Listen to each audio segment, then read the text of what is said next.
Hello guys, what's up? I hope you are doing fine. This is me Mir Wahid, and today I will be teaching you the remaining part of economic reforms. आज हम 15 minutes first 15 minutes हम complete करेंगे economic reforms को। उसके बाद मैं national income पे आ जाऊंगा। आज हम नेशनल इनकम पे स्टार्ट करेंगे।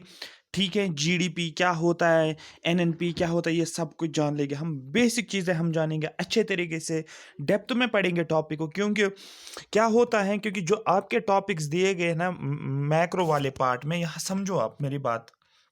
जो आपका मैक्रो इकोनॉमिक्स दिया हुआ है ना, ये इन्होंने जो मैक्रो इकोनॉमिक्स का सिलेबस दिया, ये बहुत ही अच्छा सिलेबस इन्होंने दिया। मतलब चुन चुन के टॉपिक्स इन्होंने दिया।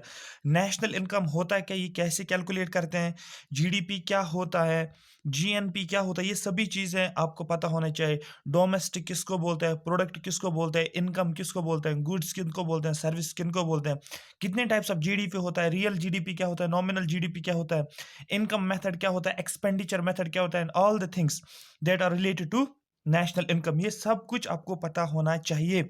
इसलिए इन्होंने ये सिलेबस में दिया है। और ये एक्सपेक्ट करो 1 to 2 मार्क्स। 1 मार्क्स तो डेफिनेटली इसमें नेशनल इनकम में जरूर पूछ लेंगे ये। ठीक है, 2 भी पूछ सकते हैं, क्योंकि ये नहीं है ना कि ये टॉपिक वाइज क्वेश्चंस को पूछेंगे। ऐसा कुछ भी नहीं है। ऐसा नहीं है कि ये टॉपिक वाइज पूछेंगे। एक टॉपिक से 2 क्वेश्चंस भी जनरेट कर सकते हैं। ये इनके हाथ में है। ठीक है, तो इस तरीके से आपको चलना है। और दूसरा ये कि ये सभी एसएसबी के जितना भी जो भी सिलेबस दिया है, वो फाइनेंस इंस्पेक्टर की बात करें, सब इंस्पेक्टर की बात करें, ऑलमोस्ट ये सभी सिलेबस में दिया हुआ है ये टॉपिक। ठीक है, इकोनॉमिक रिफॉर्म्स भी मोस्ट इंपॉर्टेंट पार्ट माना जाता है मैक्रो इकोनॉमिक्स का। मैक्रो वाले पार्ट में इकोनॉमिक रिफॉर्म्स भी इंपॉर्टेंट माना जाता है। फिजिकल पॉलिसी भी बहुत बहुत ज़्यादा ज़रूरी माना जाता है उसमें। जीडीपी, सॉरी क्या बोलते हैं उसको, इन्फ्लेशन भी शायद। अब हाँ, इन्फ्लेशन हमें पढ़ना है। आप बोलोगे सर सिलेबस में नहीं है, नहीं, लेकिन पढ़ना पड़ेगा, क्योंकि इन्फ्लेशन से क्वेश्चन डेफिनेटली पूछ सकते हैं। क्यों पूछेंगे? क्योंकि एक इन्फ्लेशन एक्चुअली ये इन टॉपिक्स का ही पार्ट है जो इन्होंने टॉपिक्स दिया हुआ है। जनरली मैं क्या बोल रहा था आपको, फिजिकल पॉलिसी, और मैंने बोला था आपको बैंकिंग सेक्टर, मतलब मॉनेटरी पॉलिसी, उसमें हम बार बार इन्फ्लेशन को के बारे में बोल रहे थे। लेकिन inflation as a separate topic पढ़ना पड़ेगा आप लोगों को, आप रिस्क नहीं ले सकते हैं। ठीक है, तो ये सभी चीज़ें हम जानेंगे, आराम से जानेंगे। अगर आप लोगों ने पहले नेशनल इनकम पढ़ा है तो पढ़ा भी होगा, डेफिनेटली पढ़ा होगा, लेकिन हम उस तरीके से नहीं पढ़ेंगे। उसको दिमाग से आप निकालो, जो भी आपने डेफिनेशंस पढ़ी होगी कि जीडीपी ये होता है, ये होता है, दो एक दो लाइन्स में, 3 लाइन में, ऐसा काम वो काम नहीं करेगा। कॉन्सेप्चुअली चीज़ों को समझना, हम कॉन्सेप्ट को पकड़ के चीज़ों को समझेंगे, और सभी क्वेश्चन जो भी आपको लगाना होगा आप लगा सकते हो उस चीज़ पे। ठीक है ना, तो सबसे पहले हम जो है, हमें लास्ट जो बचा था से इकोनॉमिक रिफॉर्म में, पहले हम 10-15 मिनट वो डिस्कस करेंगे। After that I will discuss national income with you, right. So let's move to the slide, right. ये मैंने आपको कल बताया था कि मनी रत्ना, महारत्ना, ठीक है, ये सभी कुछ बताया था मैंने। मनी रत्ना कैटेगरी फर्स्ट भी बताया था मैंने आपको, मनी रत्ना कैटेगरी सेकंड भी मैंने आपको बताया था। यहाँ तक आई होप आपको समझ आया होगा।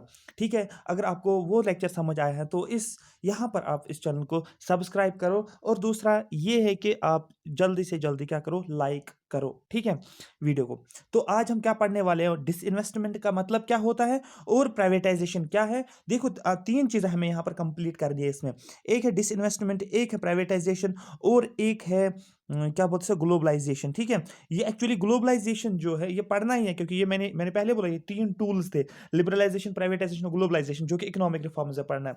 लेकिन जो ग्लोबलाइजेशन जनरली होता है, ये फॉरेन ट्रेड की हम जनरली बात करेंगे। और एसएसबी सिलेबस एक है फाइनेंस इंस्पेक्टर का ही, और सब इंस्पेक्टर उन्होंने अलग से दिया है, वर्ल्ड ट्रेड के बारे में बताया। तो यहाँ पर भी हम थोड़ा सा आइडिया यहाँ पर जान लेंगे हम। ठीक है, एक्चुअली ये इकोनॉमिक्स के टॉपिक जो होते हैं, ये क्या करना पड़ता है, इनको लिंक करना पड़ता है। लेकिन अगर मैं उतना ज़्यादा जाऊँगा तो आप बोलोगे सर ज़्यादा पढ़ाने लगा, लेकिन चीज़ों को समझना बहुत ज़्यादा ज़रूरी है। क्योंकि मैं भी यहाँ से सेटिस्फाई नहीं होता, अगर मैं आपको कुछ छोड़ दूंगा तो मुझे अंदर से इतनी फीलिंग आ रही है कि नहीं यार, मैंने ये पोर्शन क्यों छोड़ा। अगर वहाँ से क्वेश्चन बनाया और भी कुछ, तो मैं कोशिश करता हूँ अच्छे तरीके से कवर हो। ये डीप नहीं है, इसमें डेप्थ, इसको डेप्थ नहीं बोलते हैं। ये होते चीज़ों को समझना, मैं चीज़ों को समझा रहा हूँ आपको। ठीक है, डेप्थ जो होती है, डेप्थ चीज़ें जो होती है, वो पीएचडी में पढ़ना पड़ता है। पीएचडी लेवल में डेप्थ वाली चीज़ें पढ़नी पड़ती हैं, पूरी रिसर्च होती है, लेकिन हम तो बेसिक्स चीज़ों को ही समझते हैं। चलो हम स्टार्ट करते हैं। What is disinvestment and privatisation. देखो सेकंड वाला पार्ट था ये, पहला लिबरलाइजेशन था और इंडस्ट्रियल पॉलिसी, उसके बाद मैंने बताया था। So today we will discuss disinvestment and privatisation. सबसे पहले समझो डिसइन्वेस्टमेंट मतलब क्या होता है। देखो आप डिसइन्वेस्ट बोलो या आप बोलो डिवेस्टमेंट, डिवेस्टमेंट बोलो, दोनों एक ही है। कंफ्यूज नहीं होना कि वहां पर अगर क्वेश्चन में लिखा होगा डिवेस्टमेंट आप कंफ्यूज हो जाएगा, आपने डिसइन्वेस्टमेंट सुना है, दोनों एक जैसा है, सिनोनिम्स हैं, ठीक है। ये आपको पहले सबसे पहला पॉइंट ये आपको याद रखना है। चलो हम अब आगे चलते हैं। आगे क्या है, what is disinvestment? Selling government shares in public sector enterprises to any other enterprise. जो भी गवर्नमेंट के शेयर, देखो मैंने बोला पब्लिक सेक्टर एंटरप्राइज होता है, पब्लिक सेक्टर एंटरप्राइज होता है, वहां पर गवर्नमेंट का कुछ शेयर होगा डेफिनेटली। सपोज गवर्नमेंट का शेयर, सपोज 100 आउट ऑफ 100 70% या 80 या 78 या 90% शेयर गवर्नमेंट का है, कुछ ना कुछ शेयर तो गवर्नमेंट का है, ठीक है। और दूसरी किसी ऑर्गेनाइजेशन का भी इसमें शेयर है, गवर्नमेंट का शेयर भी है पब्लिक सेक्टर एंटरप्राइज में, तो यहां पर मैक्सिमम शेयर किसका है? गवर्नमेंट का। अब यहां पर जब इन शेयर्स को, अब कितने शेयर्स को क्या सेल किया जाता है, बेचा जाता है, जो गवर्नमेंट के शेयर्स इसमें होते हैं इस पब्लिक सेक्टर एंटरप्राइज में, कितना बेचा जाता है, उससे आपको कोई उसको आपको नहीं जानना है कि कितना बेचा जाता है, बस इतना आपको जानना है जब गवर्नमेंट के शेयर्स जो होते हैं पब्लिक सेक्टर एंटरप्राइज में जब उनको सेल किया जाता है, उसको हम नाम देते हैं हम डिसइन्वेस्टमेंट। बस इतना आपको याद रखना है। तो disinvestment is selling government shares in public sector enterprise के अंदर जो भी गवर्नमेंट के शेयर्स होते हैं टू अदर एंटरप्राइज, किसी और एंटरप्राइज। फॉर एग्जांपल ये एंटरप्राइज ए था, यहां पर गवर्नमेंट के शेयर्स थे, ठीक है, ध्यान से समझो। ये एंटरप्राइज बी है या फर्म बी आप ले लो, ठीक है। यहां पर इसमें गवर्नमेंट के शेयर्स थे 90% शेयर्स। अब कुछ शेयर्स इसमें से क्या किया गया, एंटरप्राइज बी को दिया गया है। सपोज 90 में से 40% शेयर्स किसको दिया गया है? एंटरप्राइज बी को। तो दैट मीन्स यहां पर क्या हो गया, यहां पर अब 50% शेयर्स बचे किसके?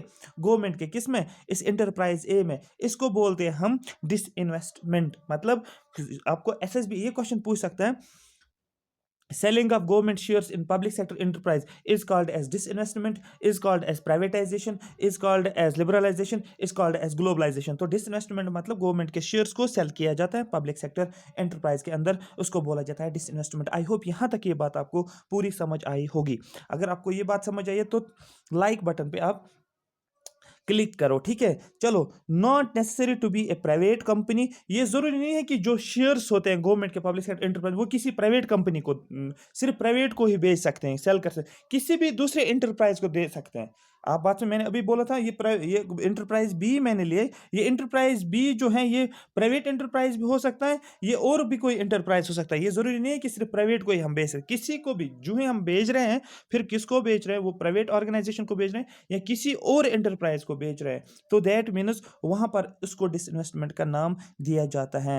Divestment is same as disinvestment, that is synonyms हैं ये मैंने आपको बता दिया था पहले ही, ठीक है। नेक्स्ट हम मूव करेंगे। If after sale of government shares, if government stake. अब देखो, अब परसेंटेज की बात करेंगे हम। अब देखिए कि गवर्नमेंट के पास कितना रहता है। देखो ध्यान से समझना, if after sale of government shares, if government stake is greater than 74%। देखो सपोज यहां पर देखो, ये एक एंटरप्राइज, इसमें गवर्नमेंट का पब्लिक सेक्टर एंटरप्राइज है, गवर्नमेंट का शेयर था यहां पर 100, ठीक है, 100%। अब इसमें से हमने क्या किया, इसमें से हमने किसी एंटरप्राइज बी को गवर्नमेंट के शेयर्स को सेल किया गया। सपोज हमने गवर्नमेंट के शेयर्स को सेल किया गया, जितना भी किया है, लेकिन अब इसमें गवर्नमेंट के पास जो स्टेक रहा है वो ग्रेटर देन 74%। मतलब कुछ ना कुछ तो हमने सेल किया होगा, सपोज 20%, 22%, 23% तक, या 24% तक, या 25 या 26% तक हमने बी को सेल किया इसके शेयर्स। गवर्नमेंट के पास कितना बचा? 74 या 74% से ज्यादा। जब गवर्नमेंट के स्टेक कितना होता है? 74 है। जब भी हम सेल करते हैं गवर्नमेंट के शेयर्स को, उसके बाद जो भी गवर्नमेंट के पास बच जाता है, इफ गवर्नमेंट स्टेक इज, अगर गवर्नमेंट का स्टेक फिर रहता है कितना? 74% या उससे ज़्यादा, उसको हम नाम देते हैं माइनॉरिटी सेल। याद रखना, क्वेश्चन पूछा जाता है कि माइनॉरिटी सेल किसको बोलते हैं। ये होता है डिसइन्वेस्टमेंट, लेकिन जब गवर्नमेंट क्या करता है, अपने शेयर्स को सेल करता है, गवर्नमेंट के शेयर्स को सेल किया जाता है, उसके बाद अगर गवर्नमेंट के पास बच जाता है ग्रेटर देन और इक्वल टू 74%, उस सेल को हम नाम देते हैं minority sale. If after sale of government shares, if government stake is greater than और 74%, it is called as minority sale. ठीक है, पीपुल और कॉर्पोरेट्स, जो ये लोगों को भी बेच सकते हैं, ये कॉर्पोरेट्स को भी दे सकते हैं। पीपुल और corporates buy minority stake for future profit from these firms. लोग क्या करते हैं, ये इन फर्म से क्या करते हैं, इन फर्म से क्या करते हैं, ये ये खरीदते हैं इनको, किनको, जो भी ये शेयर्स को बेचा जाता है उनको खरीदते हैं। ठीक है, इन फर्म से। उसके बाद अगर गवर्नमेंट का स्टेक कितना रहता है, अब यहाँ पर देखो, if government stake after disinvestment, जब गवर्नमेंट ने डिसइन्वेस्टमेंट किया, अब मैंने बोला था ग्रेटर देन और इक्वल टू, डिसइन्वेस्टमेंट करने के बाद गवर्नमेंट के पास अगर स्टेक कितना रहता है, 74% से ज़्यादा रहे, 74 या उससे ज़्यादा रहता है तो माइनॉरिटी सेल। अगर 74 से कम, दैट मीन्स मैंने क्या बोला, सॉरी सॉरी, हाँ, अगर गवर्नमेंट के पास अब 74% से कम रहता है, ठीक है, और यहाँ से ग्रेटर देन 50%, ध्यान से समझो, मैंने थोड़ा गलत लिखा, ग्रेटर देन 50% और लेस देन 74%, ये शेयर है गवर्नमेंट के पास, मतलब 50 से लेकर 74% तक गवर्नमेंट का स्टेक है आफ्टर डिसइन्वेस्टमेंट, इसको बोलते हैं स्ट्रैटेजिक माइनॉरिटी सेल। याद रखो, स्ट्रैटेजिक माइनॉरिटी सेल, दो चीजें मैंने बोला, माइनॉरिटी सेल आपको याद रखना है, ग्रेटर देन 74 स्टेक गवर्नमेंट के पास होता है आफ्टर डिसइन्वेस्टमेंट। मैंने बोला स्ट्रैटेजिक माइनॉरिटी सेल जब गवर्नमेंट के पास less than 74% and greater than 50% होता है, तो यहां पर क्या बोला जाता है, स्ट्रैटेजिक माइनॉरिटी सेल।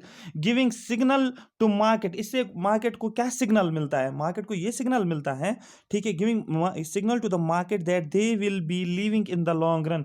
ये पता चल रहा है मार्केट को, ऐसा सिग्नल मिल रहा है कि गवर्नमेंट जो है लॉन्ग रन में क्या कर रहा है, वो छोड़ रहा है, मतलब अपने शेयर्स को पूरा मार्केट से ही भाग रहा है, मार्केट को छोड़कर चला जाता है, अपने शेयर्स को फुल, ये एक टाइम आ जाएगा कि ये अपने शेयर्स को फुल क्या करेगा, सेल करेगा। आ रही बात समझिए, किनका, ये एक सिग्नल देता है इस तरीके से, अगर इस फॉर्मेट में है, किस फॉर्मेट में, 50 to 74% के आसपास है गवर्नमेंट का स्टेक। अब नेक्स्ट जो है that is government stake after disinvestment, जब गवर्नमेंट डिसइन्वेस्टमेंट करता है उसके बाद उसका स्टेक रहता है लेस देन 50%। ध्यान से समझो, ये मोस्ट इंपॉर्टेंट पॉइंट यहां पर ही है, क्योंकि यहां पर ही आपको पता चलेगा डिसइन्वेस्टमेंट और प्राइवेटाइजेशन का मतलब क्या होता है। अगर गवर्नमेंट ने डिसइन्वेस्टमेंट किया, मतलब उसने अपने शेयर्स को सेल था, सॉरी, अपने शेयर्स को सेल किया, ठीक है, अब 100% शेयर से गवर्नमेंट के पास, अगर उसने उनको सेल किया और उसके पास अब लेस देन 50% बच रहा है, मतलब उसने क्या किया, उसने 60 शेयर्स को भेजा, 70 शेयर्स को भेजा, 80 शेयर्स को भेजा गवर्नमेंट को, अब गवर्नमेंट के पास लेस देन 50% है। जब गवर्नमेंट के पास शेयर्स कितना रहता है, लेस स्टेक कितना रहता है आपको, 50% से लेस देन 50% रहता है, इस टर्म को हम नाम देते हैं प्राइवेटाइजेशन। आ रही बात समझ। अब प्राइवेटाइजेशन पूरा ये मत समझो कि पूरा प्राइवेटाइजेशन का पूरा मतलब पूरा जो है अथॉरिटी जो है, पूरा स्टेक प्राइवेट ऑर्गेनाइजेशन के पास है, गवर्नमेंट के पास कुछ भी नहीं है, नहीं, गवर्नमेंट के पास होता है 20% भी है, 30% भी, अप टू 49% भी कर सकता है। अगर गवर्नमेंट का स्टेक अप टू 49% है, उस चीज को हम प्राइवेटाइजेशन बोलेंगे। ठीक है, गवर्नमेंट का स्टेक होता ही होता है। ये भी होगा कि गवर्नमेंट का स्टेक नहीं है, वो भी पॉसिबिलिटी है, लेकिन ये आपको नहीं समझना कि सिर्फ हमेशा गवर्नमेंट का स्टेक जीरो है तब उसको प्राइवेटाइजेशन बोलेंगे, नहीं। अगर गवर्नमेंट का stake after disinvestment less than 50% है, मतलब 61% किसी और के पास, 61% सॉरी 51% मुझे लिखना था, 51% किसी और के पास है और 49% गवर्नमेंट के पास है। ठीक है, यहाँ समझो, यहाँ पर ये गवर्नमेंट का स्टेक है और ये किसी प्राइवेट ऑर्गेनाइजेशन का स्टेक, तो इसको हम प्राइवेटाइजेशन बोल सकते हैं। आ रही बात में, क्योंकि यहाँ पर गवर्नमेंट का स्टेक लेस देन 50% है, वो 49 भी हो सकता है, 48 भी हो सकता है, 42 भी हो सकता है, जितना भी है इसको हम प्राइवेटाइजेशन बोलते हैं। आई होप डिसइन्वेस्टमेंट, ठीक है, आपको ये समझ आया होगा। माइनॉरिटी सेल क्या होता है, ठीक है, माइनॉरिटी सेल क्या होता है, स्ट्रेटेजिक माइनॉरिटी सेल क्या होता है, एंड प्राइवेटाइजेशन क्या होता है। यहां पर आपको इतना याद रखना है, ग्रेटर देन इक्वल टू 74%, ठीक है। यहां पर क्या होता है, यहां पर लेस देन 74% और greater than 50%, sorry greater than 50%, और यहां पर क्या होता है, लेस देन होता है लेस देन होता है 50%। यहां तक ये बात है आपको समझ आई होगी। तीन कीवर्ड्स यहां पर सिर्फ मैंने आपको बोला। व्हाट इज डिसइन्वेस्टमेंट, मतलब होता है गवर्नमेंट के शेयर्स को बेचना। देखो आपको कीवर्ड्स क्या याद रखना है, कीवर्ड देखो, समझो कीवर्ड को, कीवर्ड लिखना कैसे होता है रफ पे। फिर मैंने बोला डिसइन्वेस्टमेंट, सबसे पहले आपको डिसइन्वेस्टमेंट की पूरी डेफिनेशन नहीं लिखनी है, इतना आपको लिखना है, ठीक है, सेल गवर्नमेंट शेयर्स, बस इतना, ये हो गया डिसइन्वेस्टमेंट। डिसइन्वेस्टमेंट में मैंने आपको बोला तीन चीजें, मैंने बोला माइनॉरिटी, मैंने बोला माइनॉरिटी स्ट्रेटेजिक, और मैंने बोला प्राइवेटाइजेशन। यहां पर आपको ग्रेटर देन लिखना है 74%, यहां पर लिखना है greater than, sorry greater than 50 और लेस देन 74, ठीक है, यहाँ पर less than greater equal to था ये, और यहाँ पर लेस देन 50%। बस ये आपके नोट्स थे जो आपको नोट्स पे लिखना है, शॉर्ट नोट्स में जो आपको लिखना होता है बस, और पूरा नहीं उतारना होता, लेकिन आहिस्ता आहिस्ता सीखोगे आप, इन चीज़ों को टाइम लगता है, मत लो टेंशन आप। बात समझ में आ रही है। और इसी प्राइवेटाइजेशन को ही दूसरा नाम दिया जाता है strategic disinvestment. Strategic disinvest, question पूछा जाएगा which of the following is called as a privatisation, आपको बोला स्ट्रैटेजिक डिसइन्वेस्टमेंट को बोला जाता है प्राइवेटाइजेशन, मतलब गवर्नमेंट का स्टेक लेस देन 50% होता है, इसको हम नाम देते हैं स्ट्रैटेजिक डिसइन्वेस्टमेंट। एक एग्जाम्पल मैंने लिखा भी है यहाँ पर, गवर्नमेंट ने एयर इंडिया में डिसइन्वेस्ट किया है, डिसइन्वेस्टमेंट किया, क्योंकि गवर्नमेंट लॉस में था, गवर्नमेंट लॉस में था, 30,000 करोड़ का लॉस था गवर्नमेंट के पास, 30,000 करोड़ का लॉस था गवर्नमेंट गवर्नमेंट का। एयर इंडिया में कितना लॉस था आपको बोलना है, 30,000 करोड़ का लॉस था, और गवर्नमेंट ने जो लोन लिया था वो 52,000 करोड़ का लोन था, तो उनको फिर कोई ऑप्शन ही नहीं बचा, उनने उसको क्या किया, उसमें डिसइन्वेस्टमेंट कर दिया। आपको ये याद रखना है, ठीक है। ये मैंने एक एग्जांपल लिखा है, आपको याद नहीं रखनी है एग्जांपल, बट इतना आपको एक आइडिया होना चाहिए कि गवर्नमेंट ने किस चीज़ में डिसइन्वेस्ट किया। एक एग्जांपल बहुत सारी चीज़ों में किया है, ठीक है। तो आपको बोलना है एयर इंडिया में उनको, क्योंकि लॉस में थे और यहाँ से उन्होंने लोन भी लिया था, क्योंकि लोन भी रिकवर नहीं हो रहा था, ठीक है। और दूसरी बात ये है कि लॉस में चल रहे थे, तो कोई प्रॉफिट देखने को नहीं मिला, ना सोचा चलो डिसइन्वेस्ट ही करेंगे। मैंने कल बोला था इन्वेस्ट करना, इन्वेस्ट कब किया जाता है, मैंने एक टर्म आप कीवर्ड कल बोला था कि इन्वेस्ट उस तरीके से करो कि फ्यूचर में आपको पता हो कि फ्यूचर में क्या हो, प्रॉफिट हो। लेकिन जब आपको पता है फ्यूचर में आपने इन्वेस्ट किया, लेकिन आपको पता है फ्यूचर में प्रॉफिट नहीं हो रहा, मैं तो लॉस में आ रहा हूँ, तो करो डिस इन्वेस्ट, कोई चक्कर नहीं है, ठीक है। बेच दो जो भी आपके पास है, ले लो वहां से पैसे, और अपना लॉस जो है उसको रिकवर कर लो। जो भी लॉस है आपका, जो भी आपने लोन लिया तो बैंक को दे दो, जो भी करना है आपको। आ रही बात समझ, इसको बोलते हैं डिस इन्वेस्टमेंट। जैसे अभी आपको सपोज कहीं पर ट्यूशन पढ़ना है, आपके पास नोट्स, सॉरी आपके पास बुक्स नहीं है, तो आप बोल रहे कि मुझे तो पढ़ना है, ठीक है। आपके पास जो फ़ोन है, आप उस फ़ोन को बेच सकते हो, आपके पास पैसे आ जाएंगे, फिर अपने बुक्स लेकर आओ। इसी तरीके से ये होता है कि गवर्नमेंट के पास, यहाँ से आप ये समझो कि गवर्नमेंट के पास लॉस में था, लेकिन उसके पास कुछ शेयर्स जो थे, उन शेयर्स को उन्होंने बेच दिया, ठीक है। जब बेच दिया, वहाँ से क्या आ जाएंगे, पैसे आ जाएंगे। उन पैसों को क्या करेंगे, जो भी लॉस होता है, जो भी लोन उन्होंने लिया होता है, उसको रिकवर कर सकते हैं, बैंक को अपना पेमेंट करेंगे, वापस करेंगे, रिपे करेंगे जो भी उन्होंने लोन लिया था। इसको बोलते हैं चीज़ों को डिसइन्वेस्टमेंट। क्या रीजंस होते हैं डिसइन्वेस्टमेंट के, ठीक है, कि लेटेस्ट क्या हुआ है, किस किस सेक्टर में गवर्नमेंट ने डिसइन्वेस्टमेंट किया है, ये पता होना चाहिए अगर आप किस लिए प्रिपरेशन कर रहे हो, सिविल सर्विस के लिए प्रिपरेशन करते हो। मैं यहाँ पर सिविल सर्विस बार बार क्यों बोल रहा हूँ, क्योंकि अगर बच्चे कोई पढ़ रहा है, उसको मैं आइडिया दे रहा हूँ किस तरीके से चीज़ों को याद लिंक करना होता है, फिर आप एक अच्छा सा आंसर लिख पाओगे।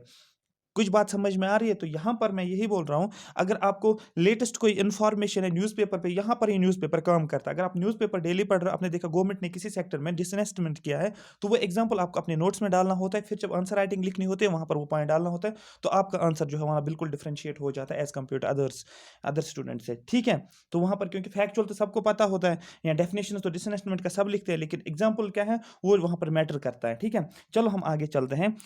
रीजंस फॉर डिसइन्वेस्टमेंट, क्यों गवर्नमेंट डिसइन्वेस्टमेंट करता है, आपको आइडिया लग गया होगा गवर्नमेंट क्यों डिसइन्वेस्टमेंट करता है। क्योंकि इतना लॉस होता है, ठीक है, रिकवर करना होता है उस लॉस को, बहुत सारी चीज़ें होते हैं, तो उनके पास कोई ऑप्शन बचता नहीं है, ठीक है। अगर वो और लोन लेगा, लोन बैंक देगा नहीं उसको, और लोन लेने से कोई मतलब ही नहीं है, इंटरेस्ट रेट वैसे ही बढ़ जाए। अब खुद अंदाज़ा लगाओ, गवर्नमेंट ने 30,000 करोड़ का 58,000 करोड़ का लोन लिया, उसके अंदाज़ा लगाओ कि इंटरेस्ट कितना होगा उसके ऊपर। आप खुद इमेजिन करो कितना इंटरेस्ट होता है। यहाँ पर लोग 10 लाख का लोन ले लेते हैं, तो उस पर देखो इंटरेस्ट कितना होता है। फिर वो पूरा पूरी जॉब सर्विस में वो 10 10 लाख कोई 10 लाख पे इंटरेस्ट दे रहा होता है, ठीक है। तो यहाँ पर अब फिर देखो 58,000 करोड़ का लोन लेना और उसके बाद उस पे इंटरेस्ट कितना होगा ये आप खुद इमेजिन कर सकते हैं यहाँ पर। तो क्या रीजंस होते हैं डिसइन्वेस्टमेंट के और प्राइवेटाइजेशन के, आपको पता होना चाहिए, ठीक है। जब सिर से ऊपर पानी जाता है ना तब हम डिसइन्वेस्टमेंट करते हैं, ठीक है, जब कोई ऑप्शन नहीं होता है। It provides a signal to the market regarding the future decision making. इससे क्या होता है, मार्केट को पहले मार्केट को पता चलता है कि फ्यूचर डिसीजन मेकिंग में क्या होता है। जैसे मैंने अभी बोला था, मैंने बोला था आपको माइनॉरिटी स्ट्रेटजिक, यहाँ पर मैंने क्या बोला था आपको, यहाँ पर मैंने बोला था माइनॉरिटी सेल के बारे में, ठीक है। माइनॉरिटी स्ट्रेटजिक, हाँ, स्ट्रेटजिक माइनॉरिटी सेल में मैंने आपको बताया था कि पहले ही पता चल, इनको सिग्नल मिल रहा है मार्केट, क्योंकि ये लॉन्ग रन में ये छोड़ने वाले हैं, मतलब गवर्नमेंट जो है अपना स्टेक सब कुछ छोड़ देगा। इसी तरीके से ये क्या होता है, it provides a signal to the market regarding future decision making. Future decision making जो भी होगा वो पहले ही सिग्नल मिलता है मार्केट, क्योंकि आगे क्या होने वाला है, गवर्नमेंट लॉन्ग रन में काम करेगा या नहीं करेगा, ठीक है। जो ही वो कहां पर आ जाते हैं, 74 से कम कम होता जा रहा है, ठीक है। सेकंड जो होता है, proceeds from disinvestment can be used for other developmental activities, ठीक है। गवर्नमेंट क्या करता है, इसको डिसइन्वेस्ट, ये जरूरी नहीं कि सपोज इसके पास लोन है तो लोन रिकवर करने के लिए, सॉरी, लोन को पे करने के लिए डिसइन्वेस्ट कर, ये एक कंडीशन हो सकता है। ये भी चीजें होती है। गवर्नमेंट ने क्या बोला, उन्होंने बोला कि मेरे पास एक कंपनी है, मेरे पास शेयर्स है, मैं उन शेयर्स को बेचूं, मेरे पास ज्यादा से ज्यादा पैसा आ जाएगा, उन पैसों को मैं उन पैसों को मैं क्या करूं, उसको मैं एक्सपेंडिचर, उसको मैं इन्वेस्ट करूं, हम इन्वेस्ट नहीं बोल सकते, उनको मैं क्या करूं, एक्सपेंडिचर करो। किनके ऊपर एक्सपेंडिचर करो, इन्वेस्ट भी बोल सकते हो, किनके ऊपर, वेलफेयर स्कीम्स में लगा दूं मैं। आ रही बात समझ, जैसे मनरेगा की बात करेंगे उसमें लगा देंगे, जिनको जॉब नहीं है उनको दे सकते हैं, या किसी हॉस्पिटल में लगा सकते हैं, आ रही बात समझ, या कोरोना वायरस प्रॉब्लम्स आ रहे हैं उसमें लगा सकते हैं, अगर उनके पास फंड्स नहीं है तो बहुत सारी चीजें होती है कि यहाँ पर बहुत सारे डेवलपमेंटल एक्टिविटीज में लगा सकते हैं, इंफ्रास्ट्रक्चर में लगा सकते हैं, क्योंकि अगर उनके पास शेयर्स है, उन शेयर्स को बेच रहे हैं और वहां से उनको पैसा मिलता है, एक सेक्टर से तो उन्होंने डिसइन्वेस्ट किया, लेकिन दूसरे सेक्टर में वही पैसा लगा लगा सकते हैं, इन्वेस्ट कर सकते हैं, बाकी डेवलपमेंटल एक्टिविटीज में लगा सकते हैं। आई होप यहाँ पर आपको ये रीजंस पता चल रहा है कि किस किस क्यों ये डिसइन्वेस्टमेंट किया गया था या क्यों किया जाता है, right. Let's move to the next, ठीक है। रीएलोकेशन ऑफ रिसोर्स को रीएलोकेट करना, इसको हाँ ये छोड़ो, इसको यहाँ पर मैंने लिखा नॉन कोर एरियाज, ये ब्रैकेट में जो लिखा है, ब्रैकेट वाली चीजों को आपको नहीं जानना, ब्रैकेट वाली चीजों को छोड़ो, ठीक है। ये एक अपना मेरा जो है कुछ एक्स्ट्रा जो होता है, जो लिखना होता है वो लिखते हैं, लेकिन आपको पूरा पूरा फोकस इन पे रखना है, पॉइंट थर्ड पे, सॉरी, एक सेकेंड, हम्म, एक सेकेंड, हाँ, ठीक है। Point third, if government exits the non core areas, this will help them in focusing better on the core areas. देखो कुछ एरियाज होते हैं जिनको बोला जाता है नॉन कोर एरियाज, और कुछ एरियाज होते हैं जिनको बोलते हैं कोर एक्टिविटीज, कोर एरियाज होते हैं। तो कोर नॉन कोर एरिया जो कि उनको उसको गवर्नमेंट को पता है नहीं, मुझे अभी कोर एरियाज में क्या करना पड़ता है, जो इंपॉर्टेंट एरियाज होते हैं गवर्नमेंट के, जो इकोनॉमी के मोस्ट इंपॉर्टेंट एरियाज होते हैं, उनको कोर एरियाज बोलते हैं। अब गवर्नमेंट को पता है कि मुझे, अगर मैं क्या करूंगा, मैं नॉन कोर एरिया से अपना माइंड को हटाऊंगा, जो मैं पूरा फोकस लगा रहा था नॉन कोर एरियाज में, इससे अच्छा है मैं एक ही पे फोकस लगा लूं, कोर एरियाज में फोकस लगा लूं, ठीक है। उसका पूरा माइंड एक ही जगह पे, जैसे मैं बोल रहा हूं, आप 2 एग्जाम्स के लिए तैयारी करो या 3 एग्जाम्स के लिए तैयारी करो, मैं बोल रहा हूं आपको, आप एक काम करो, आप 1 एग्जाम, एग्जाम बी, एग्जाम सी, बी और सी को छोड़ो, क्योंकि पूरा ये बन गया नॉन कोर और ये कोर है, क्योंकि मेन फोकस आपका कोर कहाँ पर है, आपका कोर एरिया जो है ये आपको फाइनेंस अकाउंट्स असिस्टेंट है, ठीक है। इंस्पेक्टर और सब इंस्पेक्टर को छोड़ दो, बन गए आपके लिए नॉन कोर एरियाज, बन गए कौन सा, इंस्पेक्टर और सब इंस्पेक्टर। तो मैं बोल रहा हूँ यहाँ पर आप पूरा फोकस लगा लो, तो आपने यहाँ पर अपना माइंड हटा के, अपना ध्यान हटा के पूरा यहाँ पर लगा लिया, सो दैट आपकी ज्यादा से ज्यादा डेवलपमेंट देखने को मिलेगी इन सेक्टर्स में। कुछ बात समझ में आ रही है यहाँ पर, ठीक है, समझ आ रही है बात। तो यहां पर इसीलिए किया जाता है, क्या डिसइन्वेस्टमेंट किया जाता है। सबसे पहले मैंने क्या रीजन बोला, मैंने बोला पहला रीजन डिसइन्वेस्टमेंट या प्राइवेटाइजेशन का ये होता है कि मार्केट, फ्यूचर मार्केट डिसीजन पता चल रहा है, सिग्नल मिल रहा है मार्केट के फ्यूचर में क्या होने वाला है। नंबर सेकंड, मैंने आपको बोला कि यहाँ पर क्या होता है, डिसइन्वेस्टमेंट किया जाता है और बाकी डेवलपमेंटल एक्टिविटीज में काम किया जाता है, ठीक है। नंबर थर्ड, मैंने बोला नॉन कोर एरिया से क्या होता है, वहां से फोकस हटा के कहां पर लगाया जाता है, कोर एरियाज में पूरा फोकस लगाया जाता है। ये मैंने 3 रीजन यहाँ पर बोले। अब आपको ये चीज याद रखना। आई होप आपको ये बात समझ आई होगी, एक डिसइन्वेस्टमेंट का मतलब क्या होता है और प्राइवेटाइजेशन का मतलब क्या होता है, राइट। चलो हम मूव करेंगे अब ग्लोबलाइजेशन, ठीक है। ग्लोबलाइजेशन होता क्या है समझना है। ग्लोब ग्लोब का मतलब पहले सबसे आप समझो, ग्लोब का मतलब क्या होता है, वर्ल्ड की बात की जा रही है।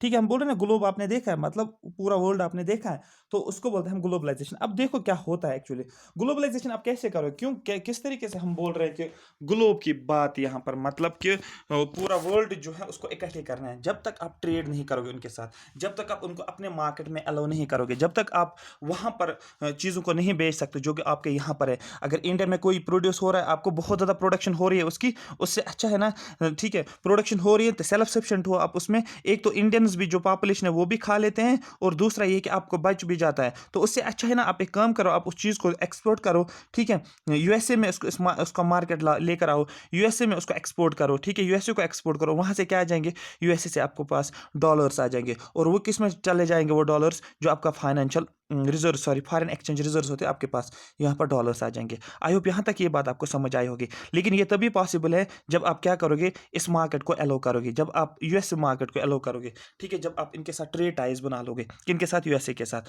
मतलब हो गया यूएसए के साथ। मैं बोल रहा हूँ आपको यहाँ पर आपके पास मोबाइल फ़ोन्स की प्रोडक्शन नहीं हो रही है, मतलब मैं बोल रहा हूँ आप चाइना की बात करेंगे यहाँ पर। अब आप चाइना, आप बोल रहे हैं कि हमें क्या करना है, हमें ज़्यादा से ज़्यादा क्या करना है, मोबाइल फ़ोन्स को लाना है, तो चाइना से लाओ। चाइना से क्यों लाएंगे आप, क्योंकि वहाँ पर जो प्रोडक्शन हो रही है वो सबसे आसान प्रोडक्शन हो रही है, आपको कम पैसों में मिल जाएगा। ठीक है, और बाकी चीज़ें चाइना को भी आपके लिए मार्केट बन जाएगा। और अब जब आपको किसी चीज़ को बेचना होगा चाइना के मार्केट में, आप उस चीज़ को बेच सकते हैं। क्यों, क्योंकि चाइना वर्ल्ड का सबसे लार्जेस्ट मार्केट माना जाता है। क्यों, वहाँ पर पॉपुलेशन बहुत ज़्यादा होती है। तो ये चीज़ें करने के लिए क्या करना है, आपको ग्लोबलाइजेशन करना पड़ेगा। क्योंकि ये तो नहीं है ना कि आप अपनी कंट्री में, क्योंकि एक कंट्री ग्रो नहीं होती जब तक उसके टाइज बाकी कंट्रीज के साथ ट्रेड इंपोर्ट एक्सपोर्ट नहीं होता है। ठीक है, ये पहले चलता था 1940s 50s में, लेकिन उसके बाद जब बहुत ज़्यादा क्राइसिस होने लगी तो उन्होंने देखा, क्योंकि डेवलपिंग कंट्रीज, देखो एक्चुअली ये रिलेशन होती है। ये मैं आपको एक बैकग्राउंड तैयार करके देता हूँ, क्या क्या होता है। एक होती है डेवलपिंग कंट्रीज, डेवलपिंग, ठीक है, इंडिया डेवलपिंग कंट्री, एक होता है डेवलप्ड कंट्रीज। ठीक है, डेवलप्ड कंट्रीज के पास बहुत सारी चीज़ें होती है, लेकिन उनके पास मार्केट अवेलेबल नहीं होता है। उनके पास मार्केट कहाँ पर अवेलेबल होता है, डेवलपिंग मार्केट, डेवलपिंग कंट्रीज़ का। फॉर एग्जांपल मैं यूएसए की बात करूँ, काफ़ी डेवलप्ड है, तो उसको मार्केट चाहिए था अपनी चीज़ों को बेचने के लिए, तो डेफिनेटली इंडिया उसके पास एक ऑप्शन है जहाँ पर वो बेच सकता है। क्यों, यहाँ पर काफ़ी ज़्यादा पॉपुलेशन है, यहाँ पर मार्केट ठीक ठाक है। लेकिन अब बोलोगे इंडिया क्यों उसको अलाउ करेगा, क्योंकि इंडिया जो है ये डेवलपिंग है, ये चाहता है कि मैं डेवलप हो जाऊं विद इन ईयर्स में, 2 साल 3 साल 5 साल 10 साल 15 साल में मुझे डेवलप होना है। लेकिन उसके लिए उसको टेक्नोलॉजी चाहिए। टेक्नोलॉजी किसके पास है, यूएसए के पास। तो दैट मीन्स इंडिया ने क्या किया, यहाँ पर ध्यान से समझो मैं क्या बोल रहा हूँ। इंडिया ने क्या किया, इसको इंडिया ने इसके लिए मार्केट ओपन किया यूएसए के लिए। यूएसए यहाँ पर चीज़ों को बेचने लगा, मार्केट ओपन हो गया यूएसए के लिए। लेकिन इंडिया को भी डेवलप होना है यहाँ से, तो दैट मीन्स यहाँ से इंडिया से टेक्नोलॉजी आ जाए, यूएसए से टेक्नोलॉजी आ जाएगी, और इंडिया भी क्या हो जाएगा, एक टाइम पे डेवलप हो जाएगा। इस तरीके से रिलेशन चल रही है। जैसे मैंने आपको बोला, अगर आपने सुना होगा मेट्रो मेट्रो की अगर हम बात करेंगे, दिल्ली मेट्रो की बात करेंगे, उसके जो बॉगीज जो हैं, बॉगीज मतलब होता है वैगन्स, वैगन्स जो बॉक्सेस होते हैं, अगर आपने पढ़ा होगा रेलवे इंजीनियरिंग, इनको बॉगीज बोलते हैं, जो वो बॉक्सेस होते हैं। ठीक है, और वो उनको कहाँ से लेकर आए, उनको लेकर आए कहाँ से, उनको जापान से लेकर आए, और फिर यहाँ पर क्या किया, उसको मेट्रो स्टेशन बना, मेट्रो मतलब यहाँ पर उसको लगा दिया।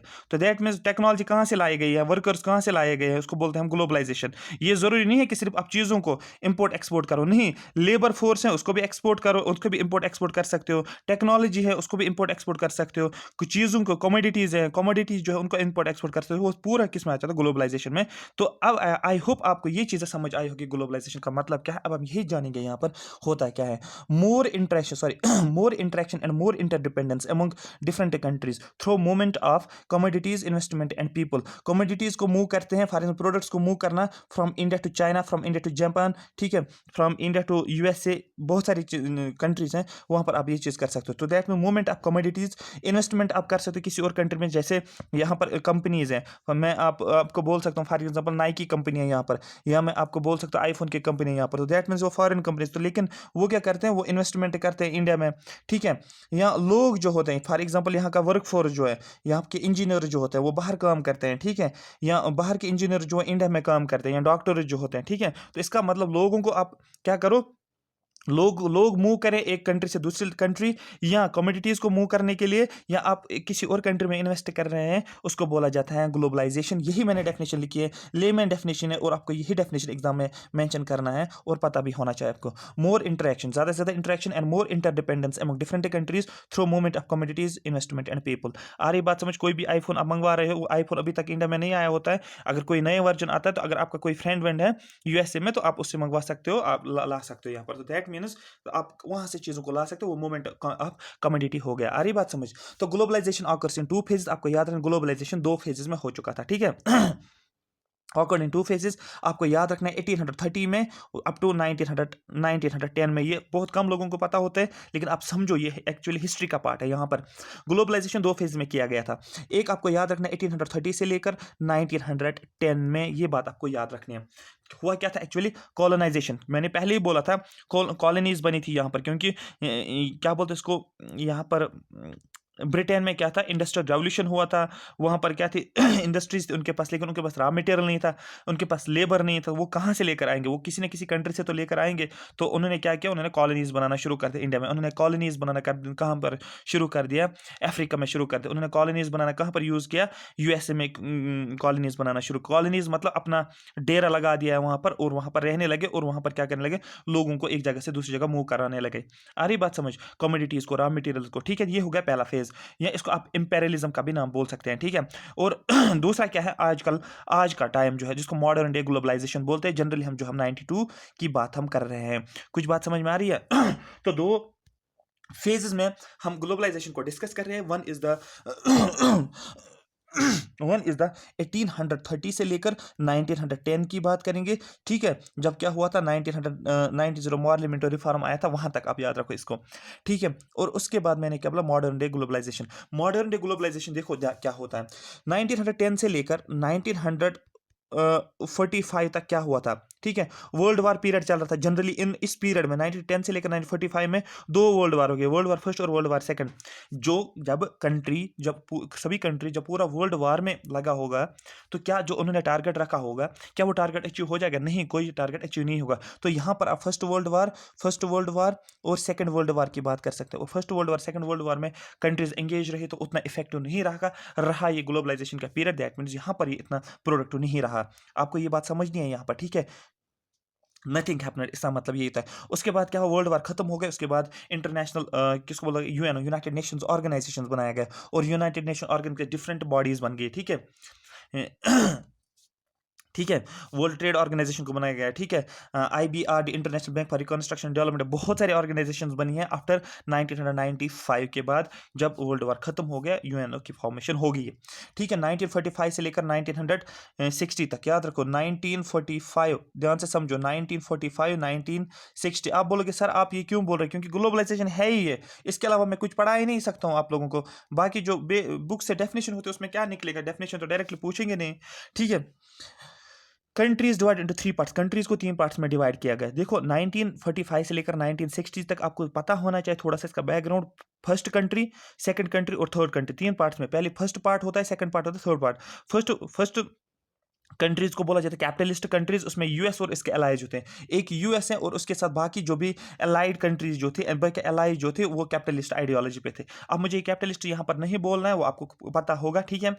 दूसरा मैंने क्या बोला, सेकंड टाइप कंट्रीज की बात करेंगे, वहां पर यूएसएसआर था, यूएसएसआर जो ब्रेकअप हुआ था इसका फिर, ठीक है। और बन गया फिर रशिया और बाकी इसके अलाइज, ठीक है। यूएसएसआर और उसके अलाइज। तो ध्यान रखना, क्वेश्चन ये भी पूछ सकते हैं कि जो फर्स्ट वर्ल्ड कंट्रीज जो थी वहां पर वो किस आइडियोलॉजी पे, आपको कैपिटलिस्ट आइडियोलॉजी पे था, USA based ideology. Second world countries की बात कर सकते, आप तो कम्युनिस्ट बोलना है, यूएसएसआर या अलाइज बोल सकते हैं, यूएसएसआर एंड इट्स अलाइज आपको कम्युनिस्ट बोलना है, ठीक है। ये मैं कहानी बताऊंगा आपको। जो आपका जीएस वाला पोर्शन है ना, जीएस वाला पोर्शन है जिसमें आपको एक तो यूएनओ पढ़ना है, और आपको पढ़ना है डिसइंटीग्रेशन ऑफ यूएसएसआर। आपको डेफिनेटली वो पढ़ना है, क्योंकि यूएनओ के बाद क्या हुआ है, कोल्ड वार, ये भी आपको पढ़ना है। वहां पर मैं आपको पूरी कहानी बताऊंगा, ये चक्कर क्या था, किस तरीके से क्या हुआ, और उसका इम्पैक्ट भी बताऊंगा। कोल्ड वार का इम्पैक्ट भी बताऊंगा कि जो जम्मू कश्मीर का आर्टिकल 370 पे क्या रहा, इसका इम्पैक्ट ये बताऊंगा मैं, किस तरीके से चीज़ें होती हैं, ठीक है। नंबर थर्ड देखेंगे नेम वाली कंट्रीज, नेम, ठीक है, N A M NAM, non alignment movement, जो कि किसने, जवाहरलाल नेहरू ने, याद रखना जवाहरलाल नेहरू ने ये लाया है name, non alignment country, non alignment movement. ये क्या था, जब इंडिया इंडिपेंडेंट हुआ 1947 में, उसके बाद इंडिया के पास दो ऑप्शंस थे, दो ऑप्शंस ये था, या तो इसके पास कैपिटलिस्ट आइडियोलॉजी फॉलो करनी थी या तो कम्युनिस्ट आइडियोलॉजी। अगर कैपिटलिस्ट के पास जाता तो यूएसए के साथ था, इससे क्या होता, यूएसआर नाराज होता। अगर ये कम्युनिस्ट आइडियोलॉजी में जाता तो यूएसए क्या होता, नाराज होता, क्योंकि ये उस टाइम पे काफी ज्यादा बोल सकते डेवलप्ड कंट्रीज थी, कौन सी, यूएसए और यूएसएसआर, ठीक है।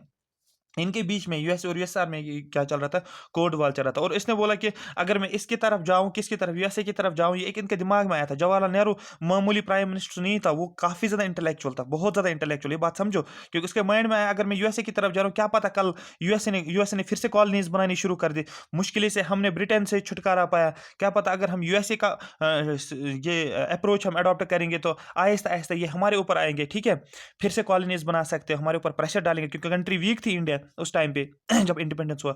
ये इसके दिमाग में, उन्होंने बोला अगर हम यूएसएसआर की तरफ जाएंगे तो यहाँ पर ये प्रॉब्लम हो जाएंगे, फिर से अगर इन्होंने कॉलोनीज, अगर यूएसएसआर ने कॉलोनीज बनाना शुरू कर दी, हमारे ऊपर अटैक किया और इंडिया को एक खा लिया, ठीक है, आ रही बात, ये उनके दिमाग में था। उसने बोला ना तो मैं इसके पास जाऊंगा ना तो मैं इसके पास जाऊंगा, मुझे दोनों के साथ फ्रेंडली रिलेशन रखनी है। तो इसने एक नया निकाला है नैम, जिसको बोला जाता है नॉन अलाइनमेंट मूवमेंट। क्वेश्चन पूछा जाता है कि नॉन अलाइनमेंट मूवमेंट किसने दिया, आपको बोला नॉन अलाइनमेंट मूवमेंट जो है जवाहरलाल नेहरू के साथ रिलेटेड है। आई होप आपको ये बात समझ आ रही होगी, ठीक है। वेट करो, मैं पानी पीता हूँ।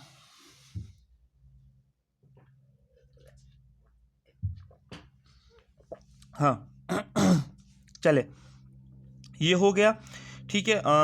थर्ड जो है अंडर डेवलप्ड, ये तो याद रखना डेफिनेटली, ये कौन सी कंट्रीज होगी जो नाम का अडॉप्ट करेंगे, ये जनरली थी अंडर डेवलप्ड कंट्रीज, उस टाइम ये बिल्कुल डेवलप नहीं थे, ठीक है, अंडर डेवलप्ड कंट्रीज, यही आप समझो। इंडिया की बात करेंगे हम, अफ्रीका की बात करेंगे हम, चाइना की आप बोल सकते हो, या आप इसके बात कर सकते हो हम, श्रीलंका, बहुत सारी कंट्रीज हैं, म्यांमार की बात कर सकते हो जिसको बर्मा बोलते हैं, ये उस टाइम की वाली कंट्रीज थे, नाम इन्होंने अडॉप्ट किया था, ठीक है। अब मैं नेम में पूरा डिटेल नहीं जाऊँगा, लेकिन क्वेश्चन पूछ सकते हैं कि नेम क्या था। आगे चलते हैं हम, ठीक है, आगे चलते हैं हम 1990 की बात करेंगे, 1990, ठीक है। यूएसएसआर डिसइंटीग्रेट हुआ, ठीक है, दैट में जो ही यूएसएसआर डिसइंटीग्रेट हुआ, इसके पीछे बहुत अच्छा एक बैकग्राउंड था, लेकिन यहाँ पर मैं नहीं बताऊंगा, वो लेक्चर लेंथी हो जाएगा, लेकिन इसके पीछे मैं बताता आपको कि यूएसएसआर की डिसइंटीग्रेशन कैसे, क्योंकि आपको पता होना चाहिए था as a student, graduate level student, आपको पता होना चाहिए था, क्योंकि कॉम्पिटेटिव एग्जाम में ऐसे क्वेश्चन पूछे जाते हैं यूएसएसआर के डिसइंटीग्रेशन के ऊपर। चलो, 1990 यूएसएसआर डिसइंटीग्रेट हुआ तो कोल्ड वार किसने जीता, फिर किसको कंसिडर किया गया, यूएसए जो है ये आ गया फर्स्ट की, क्या आ गया, नंबर 1 सुपर पावर माना गया। तब तक कोल्ड वार के टाइम पे दो लोगों को माना जाता था, यूएसएसआर और यूएसए का को माना जाता था, लेकिन जब कोल्ड वार खत्म हो गया तो यूएसए जो है वर्ल्ड वर्ल्ड की पावरफुल कंट्री बन गई, ठीक है, बाइपोलर बन गया किसमें, यूनिपोलर में, ठीक है। और ये भी बताता मैं आपको कि क्या बोलते उसका मतलब, क्या मतलब अफगानिस्तान में चल क्या रहा है, किस तरीके से क्या हुआ, मतलब ये चीज़ें जो है बताना था, लेकिन यहाँ पर नहीं बता सकता, ठीक है। चले, वर्ल्ड जो ही एसएसआर की डिसइंटीग्रेशन हुई तो बाइपोलर किस में कन्वर्ट हो गया, बाइपोलर मतलब दो लोगों के पास पावर था, ये किस में चला गया अब, यूनिपोलर में, मतलब यूएसए को कंसिडर किया गया। वर्ल्ड लोगों के जहन में यह आया कि अब सुपर पावर जो है that is USA, at present भी सुपर पावर यूएसए ही है। खुद अंदाजा लगाओ कितने साल हो गए अभी तक, 60-70 ईयर्स हो गए, अभी वर्ल्ड में सुपर पावर जो है यूएसएसआर ही है, ठीक है, ठीक है। हाँ, world developed perception that American style capitalist is good, UN one the cold war, ठीक है। वर्ल्ड ने क्या किया, उनका परसेप्शन ये बना कि कैपिटलिस्ट आइडियोलॉजी जो है, स्टाइल जो है वही अच्छा है, ठीक है, वही अच्छा है। तो और यहाँ से कोल्ड वॉर भी जीता था उसने। यूएसए नॉन लिबरल पॉलिसीज, यहाँ पर समझो इस चीज को, यहाँ पर समझो, जो मैंने पहले ब्रैकेट में बोला था, ब्रैकेट को छोड़ो, ब्रैकेट में आपको कुछ नहीं करना है, ब्रैकेट कुछ नहीं करना आपको, ठीक है, ये आपके काम का नहीं है। अब यहां समझो आप, integration of production and integration of market is a key idea behind understanding the process of globalisation and its impacts. याद रखना, प्रोडक्शन को जो भी आप प्रोड्यूस करते हो उसको इंटीग्रेट करना, इंडिया में कितना प्रोडक्शन हो रहा है, यूएसए में कितना प्रोडक्शन हो रहा है, चाइना में कितना प्रोडक्शन हो रहा है, यूएसएसआर में कितना प्रोडक्शन, जो भी प्रोडक्शन हो रहा है उनको इंटीग्रेशन, आ रही बात समझ, एंड इंटीग्रेशन ऑफ मार्केट्स। और जब तक हम मार्केट्स को इंटीग्रेट नहीं करेंगे, चाइना के मार्केट को इंडिया के मार्केट के साथ, India market, Chinese market, USA market, USSR market, ठीक है, जापान मार्केट, जब तक हम मार्केट्स को डिसइंटीग्रेट नहीं करेंगे, ध्यान से समझो, जब तक हम मार्केट्स को क्या नहीं करेंगे, जब तक हम मार्केट्स को इंटीग्रेट नहीं करेंगे, इकट्ठे नहीं मिलाएंगे, तब तक हमें ग्लोबलाइजेशन नहीं बोल सकते। मैंने आपको पहले ही बोला था ग्लोबलाइजेशन का आइडिया। तो ये एक कीवर्ड आपको याद रखना है। क्वेश्चन पूछा जाएगा, in globalisation integration of production and integration of market is a key role. आपको बोलना है यस, ये एक इंपॉर्टेंट है। डिसइंटीग्रेशन ही, मैं इंटीग्रेशन की बात कर रहा हूँ, ठीक है। यही मेन दो चीजें हैं, तो इंटीग्रेशन ऑफ मार्केट और इंटीग्रेशन ऑफ प्रोडक्शन दो की वर्ड्स हैं जो कि डिफाइन किसको करते हैं, प्रोसेस ऑफ ग्लोबलाइजेशन को डिफाइन करता है, right. Globalization facilitated by, globalization किसकी वजह से हुआ है, आपको याद रखना है। मैंने क्या बोला अभी, जो अंडर डेवलपिंग कंट्रीज है, अंडर डेवलपिंग कंट्रीज, या आप ये बोल सकते हो अंडर डेवलपिंग, हाँ डेवलपिंग कंट्रीज भी बोल सकते हो, डेवलपिंग कंट्रीज और डेवलप्ड, ठीक है, डेवलप्ड कंट्रीज हैं, याद समझो इसको। ये मैंने इंडिया की एग्जांपल दी थी और ये मैंने यूएसए की एग्जांपल दिया था, ठीक है, इंडिया और ये एग्जांपल। मैंने बोला टेक्नोलॉजी की जरूरत किसको है, इंडिया को टेक्नोलॉजी की जरूरत है, मार्केट की जरूरत किसको है, यूएसए को मार्केट की जरूरत है। तो दैट मीन्स यहाँ पर क्या चाहिए कि दैट मीन्स ग्लोबलाइजेशन को किसने फैसिलिटेट किया, रैपिड इंप्रूवमेंट इन टेक्नोलॉजी, क्योंकि यूएसए के पास टेक्नोलॉजी थी, बाकी कंट्रीज को भी डेवलप होना है। तो दैट मीन्स टेक्नोलॉजी एक रीजन बना, टेक्नोलॉजी एक काज बना किसके लिए, ग्लोबलाइजेशन को फैसिलिटेट करने में। ये आपको याद रखना है, ये पॉइंट यहाँ पर मैंने जो लिखा है लास्ट पे, रैपिड इंप्रूवमेंट्स इन टेक्नोलॉजी। उसके बाद liberalization of trade and investment policy, definitely trade को लिबरल किया गया है। लिबरल का मतलब आज़ादी दी गई है, मतलब फ्रीडम दिया गया। अब बोला गया कि कंट्रीज ने, गवर्नमेंट ने ऐसी पॉलिसीज बनाई है, या आप बोलोगे सर कि इंडिया ने अगर पॉलिसी बनाई कि हम ट्रेड करेंगे बाकी कंट्रीज के साथ, बाकी कंट्रीज ने क्यों माना यहाँ पर, ये पीछे फोर्स था। पीछे फोर्स का मतलब जो इंटरनेशनल ऑर्गेनाइजेशन थे उनका एक प्रेशर था कंट्रीज के ऊपर कि मार्केट को ओपन करो, मार्केट को फ्री करो, अब ठीक है, मार्केट को फ्रीली रखो और इंटरनेशनल ट्रेड करो, क्योंकि पूरे वर्ल्ड की जीडीपी को क्या करना था, इंप्रूव करना था। अरे बात समझ, क्योंकि एक कंट्री का जीडीपी डिसाइड नहीं करता, पूरे वर्ल्ड की जीडीपी को देखना पड़ता है। अरे बात समझ, क्योंकि अगर आप देखोगे आईएमएफ की बात करेंगे, international monetary fund, world bank की बात करेंगे, ठीक है, ये यहाँ पर भी हमें देखना पड़ता है ना, क्योंकि कंट्रीज को यहाँ से भी हेल्प मिलती है, आईएमएफ से, वर्ल्ड बैंक से, ठीक है, एडीबी से, ठीक है, एशियन डेवलपमेंट बैंक की सभी चीज़ें होती है। तो जनरली बोला जाता है कि इनको इंटरनेशनल ऑर्गेनाइजेशन से प्रेशर मिला, और इंटरनेशनल ऑर्गेनाइजेशन प्रेशराइज करके भी कुछ रीजंस हैं कि ग्लोबलाइजेशन को क्या किया गया है, लाया गया है, ठीक है। एक प्रेशर, ये मैंने हाँ लिखा है, प्रेशर फ्रॉम इंटरनेशनल ऑर्गेनाइजेशंस, ये भी एक काज माना जाता है कि ग्लोबलाइजेशन। क्वेश्चन पूछे, what are the main cause of the globalization, which of the following factors facilitate the globalization. आपको बोलना है rapid improvement in technology, number first. दूसरा आपको बोलना है liberalization of trade and investment policies, क्योंकि इन्वेस्टमेंट पॉलिसीज बनाया गया है। पहले क्या होता था, कंट्रीज जैसे फॉरेन एफडीआई बोल सकते, फॉरेन डायरेक्ट इन्वेस्टमेंट होने लगा अब, ठीक है। एफपीआई, फॉरेन पोर्टफोलियो इन्वेस्टमेंट, ये आपका नहीं है फॉरेन मार्केट, ये किसी और सिलेबस में है, तो वहाँ पर आप ये चीज़ पढ़ सकते हैं। रीजंस ऑफ ग्लोबलाइजेशन, ये मैंने आपको जनरली बताया, यहाँ पर मैंने आपको बताऊंगा। और रिक्वायरमेंट ऑफ डेवलप्ड इकोनॉमीज, जो डेवलप्ड इकोनॉमीज मतलब यूएसए की बात करें, for cheaper source of raw material, USA को क्या चाहिए, रॉ मटेरियल चाहिए, उसको मार्केट चाहिए उसको। या मैंने आपको बोला, आपको यूएसए सॉरी ब्रिटेन के पास क्या है, उसके पास इंडस्ट्रीज है, उनके क्या चाहिए, उनको इन इंडस्ट्रीज के पास ज़्यादा से ज़्यादा रॉ मटेरियल चाहिए, ज़्यादा से ज़्यादा लेबर चाहिए, वो उनके पास अवेलेबल नहीं है, तो वो कहाँ से लाएंगे, दूसरी कंट्रीज के पास। मैंने पहले बोला आपको ग्लोबलाइजेशन का मतलब ही क्या होता है, आप कमोडिटीज को क्या करो, मूव कराओ एक कंट्री से दूसरी कंट्री, या आप लेबर को मूव कराओ, मतलब पीपल, लोगों को मूव कराओ एक कंट्री से दूसरी कंट्री, या आप क्या करो, या आप इन्वेस्टमेंट करो एक कंट्री से दूसरी कंट्री में। अरे बस ये पूरा ग्लोबलाइजेशन है। तो यहाँ पर अगर आप पहला वर्ड आपको समझ आया होगा, देखो मैंने आपको ग्लोबलाइजेशन का कॉन्सेप्ट दिया है, अब देखो रीजंस आपको ऑटोमेटिकली समझ आ जाएगा, ठीक है। Requirement of developed economies for cheaper source of raw material, cheaper workforce, large market for their products, ठीक है। जो डेवलप्ड इकोनॉमीज है, यूएसए, उनके पास लार्ज प्रोडक्ट्स है, आईफोन बना रहे हैं, बहुत सारी चीज़ें उनके पास, ठीक है।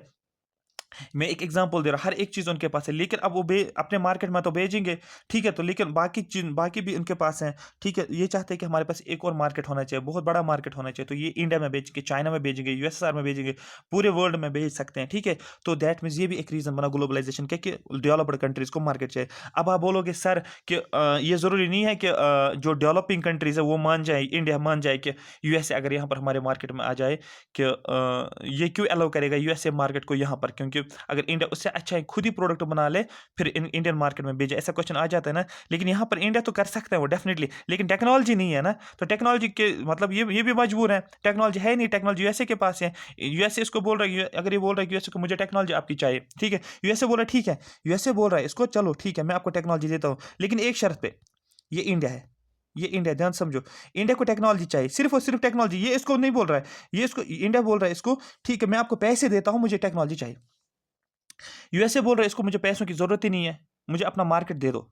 अगर आप मुझे मार्केट दे दो, क्योंकि एक मेमोरेंडम ऑफ अंडरस्टैंडिंग होती है, एक एग्रीमेंट होता है। यूएस इसको बोल रहा है एक ही शर्त में मैं आपको टेक्नोलॉजी प्रोवाइड कर सकता हूं, अगर आप मेरे लिए क्या करोगे, इंडियन मार्केट ओपन करोगे।